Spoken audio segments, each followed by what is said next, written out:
Voilà, salut, je viens de regarder cette vidéo, ça m'a beaucoup fait rire. Je voulais partager avec vous et ensuite dénoncer un peu ce que fait Ouattara dans la Côte d'Ivoire. Et, c'est vraiment méchant de sa part. Et, il faudrait que tout le monde arrive à pouvoir dire tout ce qu'il fait, dire tout ce qu'il fait sur les réseaux. Et puis, je voulais m'attarder un peu sur un truc. J'ai vu sur une toile là, il y a une dame, tu parlais de Nadi Bamba. Il y a l'autre aussi qui parlait qu'on ne pouvait pas accéder à Guapo, rentrer sur sortir là. Ça, moi, je dis que c'est quand même des. Je ne vais pas appeler ça des pics, mais c'est surtout le travail que Alassane fait dans le noir, c'est ce qui amène à pouvoir nous tirailler de cette manière-là. Cherchons à nous unir. Quel que soit ce que Nadi Bamba fait, elle va rentrer ici, elle va rentrer par là, ou bien ne donne pas l'accès à Laurent Gbagbo. Mais sachez qu'on a trop subi. Donc, cette réaction, moi, personnellement, je la comprends. Mais c'est pas pour autant. Je dis, c'est pas pour autant. Et ne cherchons pas à nous lancer les pieds par rapport à ces petits trucs. Ça, c'est des futilités, j'appelle. C'est l'union d'abord. On s'unit, on arrive à le dégager. Maintenant, on va parler de ça là. Ça, c'est des trucs, comme on le dit, c'est les lingeages en famille. Ok? Bon, c'est juste une parenthèse. Mais on continue sur la vidéo qui nous a vraiment plu.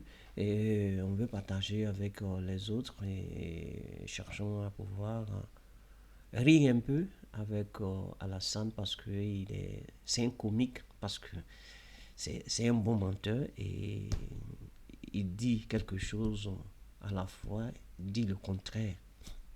Tu comprends? Et ensuite, pourquoi continuer à le suivre? Ou bien ceux qui le suivent là, c'est parce qu'ils ont faim, je crois. Sinon, vous-même, vous voyez qu'est-ce qu'il a fait. Il n'a rien fait dans ce pays-là. Les ponts. Mais on mange les ponts. Ou bien, les ponts, c'est des projets. C'est des projets qui ont été faits depuis. C'est pas quand il a eu l'arrivée qu'il a fait ces 2 ou 3 ponts qu'il a construits là. En un rien d'état. Vous pensez que c'est aussi facile que ça? Non. C'est des projets qui ont été faits auparavant et lui, il est venu achever. Donc, ça ne veut pas dire que c'est lui qui a fait tout ça. Ok. Donc, on continue. Qui nous fasse un peu rire, on va voir le reste, quoi. Remake de 2010, parce que les 3 grands protagonistes pourraient encore être candidats et entraîner le pays dans des difficultés. Je me suis dit, mais le pouvoir, c'est pour... D'abord, c'est le peuple qui décide. C'est le peuple qui décide. C'est le peuple qui décide. Et deuxièmement, c'est pour aider nos concitoyens. C'est vrai, mon enfant. Si cette hypothèse peut effrayer mes concitoyens, mais je veux qu'on sache que je veux un pays en paix. Oui. Oui. Et que moi, je ne serai pas candidat. Oh! Tu es quitté là-bas ou bien? Voilà. Certains savent que, en réalité, ma décision est prise depuis au moins 2 ans. Oh. Oui, en rédigeant la nouvelle constitution, je me souviens que mon frère et ami Raga Oubou m'a dit, mais président, si on laisse la constitution comme ça veut dire que vous pouvez faire 2 autres mandats. Hey! J'ai dit, Ouraga, moi je ne ferai pas 4 mandats. Oh. Moi je ne ferai pas 4 mandats. Oh. Moi je ne ferai pas 4 mandats. C'est dingue. Parce que je ne veux pas me retrouver président à 90 ans. Jésus! Si les uns et les autres savent ce que c'est que la charge de président de la République. À partir d'un certain âge, eux-mêmes ne chercheraient plus à être président. Oui, le capitaine Kader est là. Avant lui, c'était le colonel-major Yarasuba. Mais tous les soirs, moi, on m'amène 2 valises de documents. Hey, Jesus Christ of Nazareth. Oui, des notes, des signatures. Quand je finis de dîner, je travaille jusqu'à 23 heures. Je me réveille à 4h30 du matin. Je travaille jusqu'à 7h. Et à 10h, je suis au bureau. Mais ayez pitié de moi. Laissez-moi partir.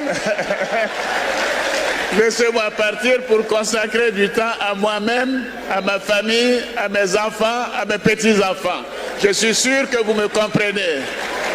Quand tu parles, aie pitié de celui qui t'écoute. Trop, c'est trop.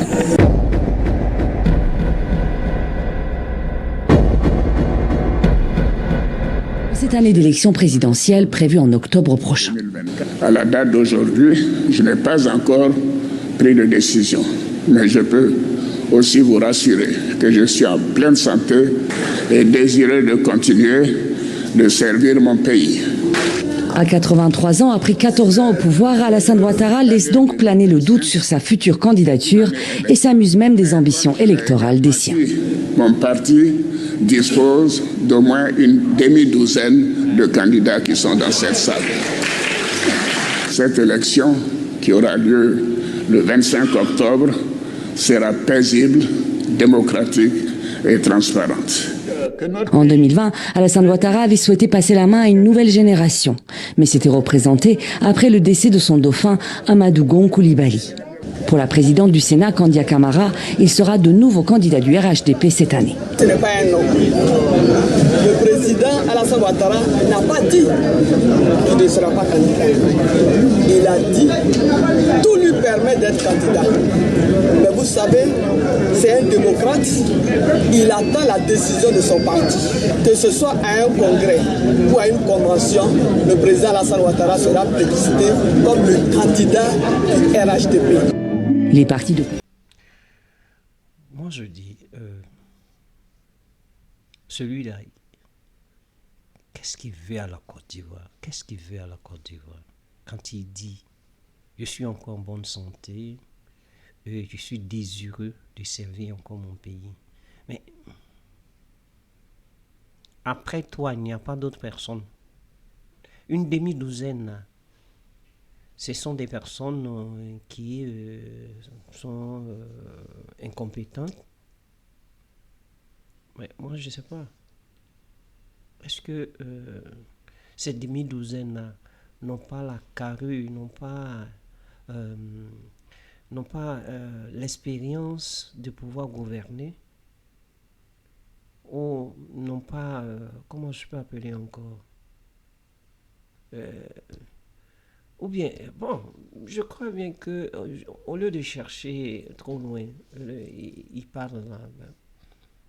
Pourquoi il ne présente pas exactement ces personnes-là, comme on le dit, bon, je choisis par exemple Bitogo, ou bien je choisis Kandia Camara pour me succéder, ou bien Patrick Hachi, ou je sais pas, d'autres encore. Il y en a plein.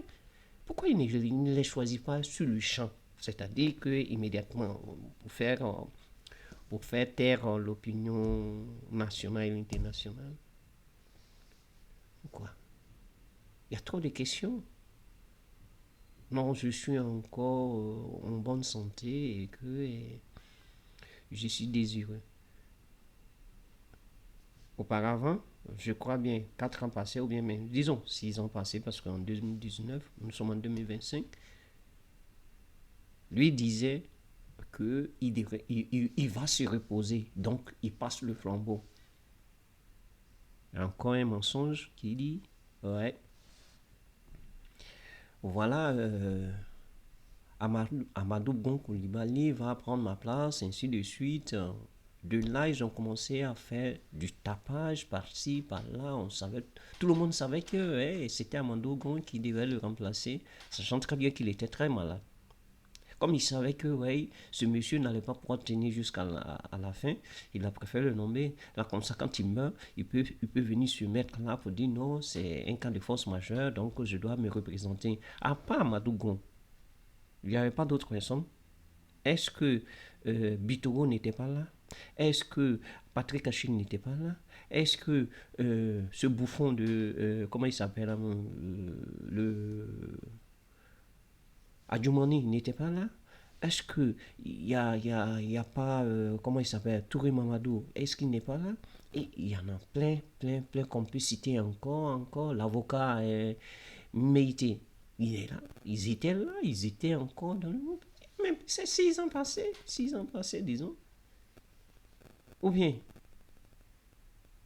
donc, tes mensonges là, j'ai dit, c'est à tes enfants d'1 an que tu peux dire ça. Tous ceux que il y a d'autres qui sont plus âgés que toi, il y a d'autres encore que vous avez le même âge, et qu'il y a d'autres aussi que tu es plus âgés, mais qui réfléchissent plus vite que toi-même, que je peux dire. Mais tu penses que la vie s'arrête ici. Comme je le dis, j'espère que tu n'as pas fini tes jours comme Blaise Compaoré, qui est en train de finir ses jours dans la misère même. Toi-même, tu le sais. Tu vas voir. Il n'arrive même pas à aller en France pour pouvoir se faire soigner. Ok. Sur ce, je vous claque plein de bisous, comme le disait notre camarade de lutte. Et maintenant, à une prochaine vidéo, je ferai une vidéo sur le président Ibrahim Traoré, qui a vraiment parlé de beaucoup de choses, l'éveil de l'Afrique, l'éveil. Et surtout, il a parlé du président Macron, qui, ce dernier nous a traité d'ingrats. Il nous a traité d'ingrats en tant que c'est lui qui est le plus ingrat. Parce que s'il reconnaissait tout ce que l'Africain a pu faire pour lui, tout ce que l'Afrique tout entière a pu faire pour lui, avant même qu'il ne naisse, il pourra dire, ah, ceux-là sont mes frères parce qu'ils se sont sacrifiés pour nous.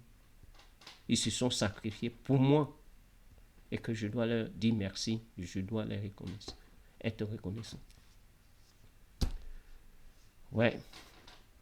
On continue. Donc, à une prochaine vidéo de Ibrahim.